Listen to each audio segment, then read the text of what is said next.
এতিয়া চৰকাৰৰ পৰা কি বিচাৰে? গোটেইকেইটা পাব লাগে আকৌ গোটাইগিলা পাব লাগে। কি পাব লাগে? এই শাল পাব লাগে, চতৰ পাব লাগে, মুঠা পাব লাগে, আকৌ শাল পাব লাগে, গাড়ী পাব লাগে, আকৌ খাবলৈ পাব লাগে, চাউল পাব লাগে। এতিয়া খাবলৈ পাইছে নে নাই? পাইছো আকৌ। পাইছে। কি কি পাই আছে? চৰকাৰৰ তাতে 6 পাল্লা 4 কেজি চাউল পাম। 6 পাল্লা 4 কেজি। টাউন থকাই আছে। এইখিনি যথেষ্ট হয় না নাই?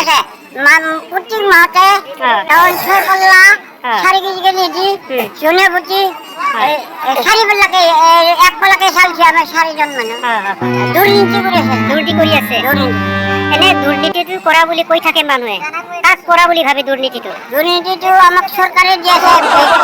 বেপাৰী না চৰকাৰে দুৰ্নীতি দিছে না কৰি আছে? চৰকাৰে না দিয়ে ছাৰ। নহয় চৰকাৰে যে কি দিছে? দোকানী মাহে গণ্ডগোল কৰিছে। চাউল দালি দিয়ে আছে, টাউন গণ্ডগোল কৰি আছে ছাৰ। কি গণ্ডগোল কৰি আছে? গণ্ডগোল মানে চাউল পাব লগা চাউলখিনি পুৰা নেদে। এই যে গণ্ডগোল বুলি ক'লে, এই গণ্ডগোল মাখাক বন্ধ কৰিবলৈ হ'লে আমি কি কৰিব লাগিব? কি কৰা উচিত? দুৰ্নীতি চলাব লাগিব। দুৰ্নীতিহে চলাব লাগিব। তেতিয়াহ'লে কি?